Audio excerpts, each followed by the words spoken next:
Hello students. आज हम कल जिस टॉपिक पे बात कर रहे थे उसी को कंटिन्यू करेंगे और हमारा टॉपिक था कि विकसित और विकासशील समाजों में लोक प्रशासन की क्या भूमिका है। तो कल हमने विकसित समाजों की बात की थी कि किस तरह से विकसित जो समाज हैं उनकी जो विशेषता है कि वहाँ पे आधुनिकीकरण है, औद्योगिकीकरण है, वैज्ञानिक और तकनीकी विकास है और इन सब की वजह से वहाँ पर चूँकि पर कैपिटा इनकम ज़्यादा है और उनका आर्थिक विकास है, राष्ट्रीय आय बहुत ज़्यादा है उनकी और कृषि पर निर्भरता कम है, तो वहाँ पे बेरोजगारी की समस्या नहीं है। वहाँ पे राजनीतिक व्यवस्था बहुत मैच्योर या परिपक्व है। लेकिन बहुत सारी इन अच्छाइयों के साथ साथ बहुत सारी समस्याएं भी हैं और किस तरह से प्रशासन उनका समाधान करता है या प्रशासन कैसे कार्य करता है वो उसकी चर्चा हम कल किए। अब आज जो हम विषय हमें बताना है वो है कि विकासशील समाजों में लोक प्रशासन की क्या भूमिका है। अब ये विकासशील क्या हैं? विकासशील देश या समाज वो हैं कि जो विकास की प्रत्याशा तो जिनके में है, लेकिन विकास की संभावनाएं भी हैं, लेकिन अभी भी वो विकसित देशों की अपेक्षा अभी बहुत पिछड़े हैं, बहुत आर्थिक स्थिति उनकी कमज़ोर है और राजनीतिक व्यवस्था तो बिल्कुल ही अभी इन सभी देशों में निर्माण की प्रक्रिया में है। और इन जो विकासशील देश हैं दुनिया के, उनमें ज़्यादातर आप देखेंगे तो एशिया के, अफ्रीका के, लैटिन अमेरिका के देश हैं और लगभग इन सभी देशों में जिन्हें हम विकासशील देश कहते हैं, ऐसे ही देश हैं जो एक लंबी गुलामी या किसी न किसी पश्चिमी देश के उपनिवेश रहे हैं। तो इसलिए और ऐसे देश जो कि उनकी जो पुरानी प्रणाली उनके ऊपर जो थोप दी गई थी शासन की प्रणाली, उसके खिलाफ बगावत या तो किए हैं या फिर बहुत बड़े आंदोलन के द्वारा अपने को स्वतंत्र किए हैं। तो इसलिए अभी सब कुछ वहाँ निर्माण की प्रक्रिया में है और इसीलिए इन देशों की कुछ अपनी खासियत है। तो वो खासियत या वो विशेषता वो क्या है, इसे हमें समझना पड़ेगा। जैसे पहली जो सबसे बड़ी विशेषता ऑलमोस्ट सभी जो डेवलपिंग कंट्रीज़ हैं उसमें है कि ये कृषि पे ज़्यादा निर्भर हैं। ज़्यादातर मतलब लगभग 60 to 70% जो जनसंख्या है इन देशों में कृषि पर निर्भर है, यानी राष्ट्रीय आय का बहुत बड़ा सोर्स इन देशों में कृषि ही है। दूसरी चीज़ कृषि पर निर्भरता के साथ साथ इनकी निर्भरता निर्यात पर भी है। बहुत सारे ऐसे देश हैं जैसे मिस्र है। मिस्र तो लगभग 90% जो है वो रुई का निर्यात करके, इंडोनेशिया जो है वो 62 से ज़्यादा ही प्रतिशत जो है वो तेल और रबर के निर्यात से अपनी आय प्राप्त करता है। ईरान वो 90% तेल से। तो इस तरह से ऐसे ही तमाम देश हैं। और तीसरी बात यह है कि इन देशों में जनसंख्या भी अपेक्षाकृत ज़्यादा है, संसाधन बहुत कम है और जनसंख्या इनकी ज़्यादा है। और वो जो जनसंख्या है वो अधिकांश उसमें अकुशल लोग हैं, यानी क्वांटिटी तो बहुत ज़्यादा है, क्वालिटी बहुत कम है। तो इसीलिए जो प्रति व्यक्ति आय है, प्रति व्यक्ति उत्पादकता है वो कम है और बेरोजगारी, अर्ध बेरोजगारी, ये सब चीज़ें भी यहाँ, या अदृश्य बेरोजगारी भी जिसे कहते हैं, वो दिखती हैं, इनकी इन देशों की विशेषताओं में आती हैं। और उत्पादन का न्यूनतम स्तर भी यहाँ देखने को मिलता है। और इसके साथ साथ चूँकि जितने भी विकासशील देश हैं इनमें पूंजी की बहुत कमी है, पिछड़ेपन के कारण उत्पादकता कम होती है, वास्तविक आय गिर जाती है, तो उससे बचत भी नहीं कर पाते और तमाम मतलब एक आर्थिक कुचक्र हमेशा इन देशों में चलता ही रहता है।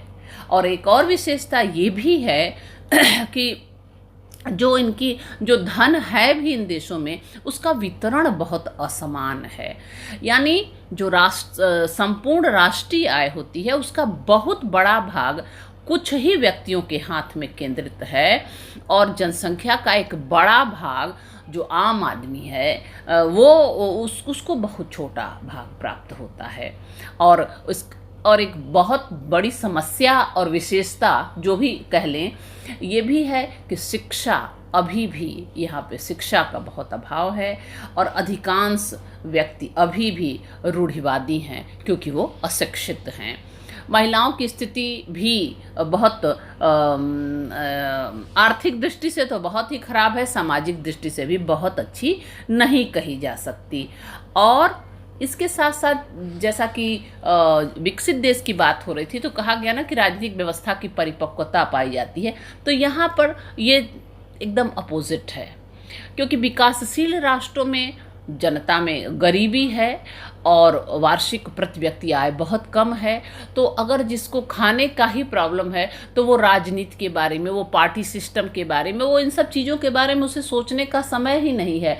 और इसीलिए जो अवेयरनेस होनी चाहिए, जो एक सजगता होनी चाहिए अपने अधिकारों के बारे में, राजनीतिक अधिकारों के बारे में, देश की समस्याओं के बारे में, वो नहीं है। उसके पीछे बहुत बड़ा कारण जनता का के बड़े भाग का गरीब होना भी है।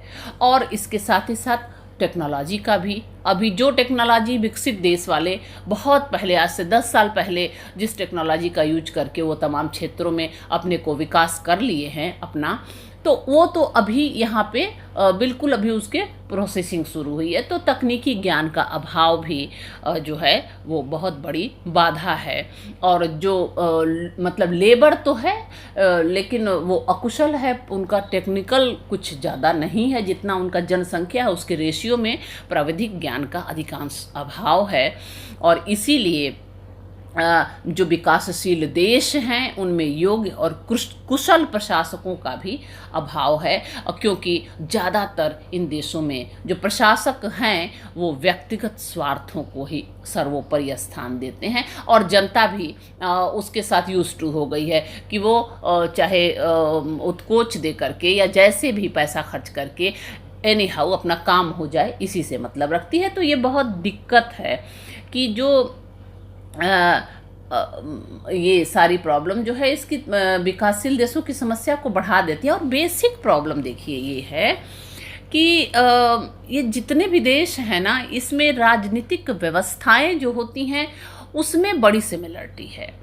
जैसे कि ज़्यादातर लगभग सभी राजनीतिक व्यवस्थाएं एक ऐसे परंपरागत अतीत की उपज कही जा सकती हैं जिसमें सरकार जो है उसका संचालन कुछ ही लोगों के हाथों में, कुछ ही पार्टियों को बार बार, तो ऐसा देखने को मिला है। और विकासशील जो देश हैं इसमें इसीलिए अवेयरनेस कम होने से जनता की गरीबी और भी बहुत सारे कारण हैं जो वो राजनीतिक अस्थायित्व जो है वो उससे बहुत ज़्यादा ग्रस्त हैं।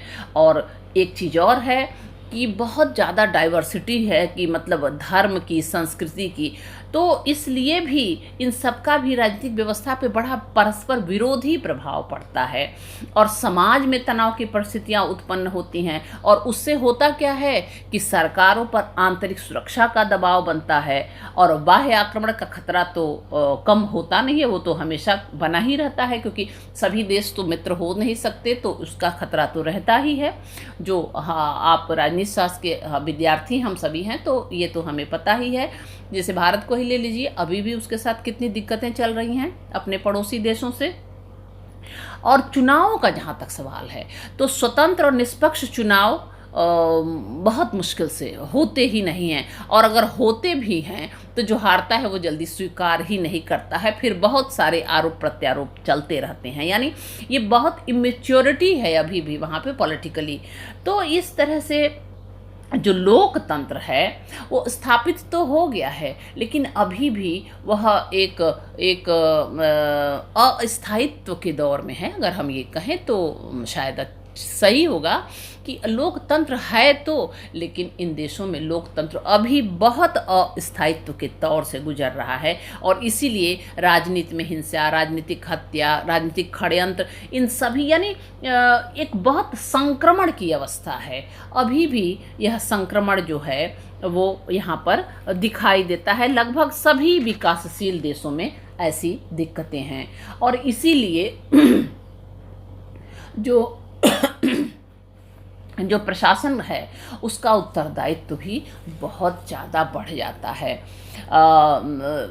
विकासशील देशों में जो प्रशासन है आम नागरिकों के लिए अनुकूल वातावरण उत्पन्न कराने में अभी भी लगभग अभी असफल ही कहा जाएगा, क्योंकि इतनी ज्वलंत समस्याएं हैं, इतनी नैराश्य का भाव है वहाँ युवाओं में। ज़्यादातर देशों में राजनीतिक अस्थिरता है, सेना की राजनीति में प्रभावी भूमिका कहीं कहीं देखने को मिलती है, शिक्षा की जो व्यवस्था है वो भी औपनिवेशिक है। तो इन सब कारणों से, और जो है भी वो ब्रेन ड्रेन वाली भी एक प्रॉब्लम है कि जो प्रतिभा का पलायन हो जाता है, अब वो दूसरे देश में चले जाते हैं जो पढ़े लिखे या जो ज़्यादा टेक्निकली स्ट्रांग लोग हैं।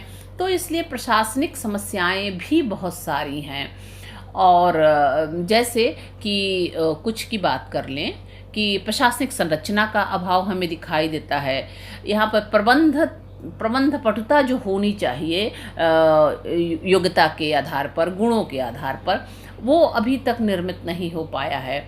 और अधिकांश विकासशील राज्यों में पश्चिमी जो शासन संस्थाएं हैं और नागरिक प्रशासन की जो प्रक्रियाएं हैं वही अपनाई गई हैं, और इसलिए एक अपने वातावरण के अनुसार कैसा दृष्टिकोण हो, कैसा उचित व्यावसायिक मानक हो, यह अभी तक सेट नहीं हो पाया है। और लोकतंत्र जो है वो तो अपना लिया गया है, लेकिन अलोकतंत्रीय मनोवृत्ति वाले प्रशासकों से अभी भी इन देशों का प्रशासन तंत्र भरा पड़ा है। तो इसलिए, क्योंकि वो अपने को सेवक कम मालिक ज़्यादा समझते हैं, ये मनोवृत्ति अधिकांश देशों में है। और प्रशासकीय नेतृत्व का जो अभाव है उसकी वजह से भी देश की स्थिरता में प्रॉब्लम है। भ्रष्टाचार, बेईमानी, जोड़ तोड़, लाल फीताशाही, जो नौकरशाही का एक विद्रूप स्वरूप है, वो सारी चीज़ें देखने को मिलता है। तो इसलिए इन देशों में और प्रशासनिक नैतिकता का अभाव जो है, ये सब कुछ यहाँ पर देखने को मिलता है, और बहुत चैलेंजेज हैं। तो कंपैरेटिवली जो विकसित देश हैं और जो विकासशील देश हैं, उसमें जो विकासशील देश हैं उसके प्रशासन की बहुत ज़्यादा दिक्कतें हैं। और जितनी भी दिक्कतें हैं उसमें प्रशासन की सक्रिय भूमिका जब तक नहीं होगी तब तक ये जो समस्याएं हैं वो हमेशा बनी रहेंगी। इसलिए इन देशों में प्रशासन को जो विकास की आवश्यकता है वो अगर उसको पूरा करना है तो अभी और भी ज़्यादा प्रशासन को, लोक प्रशासन को सुसंगठित और क्रियाशील बनाना ही होगा।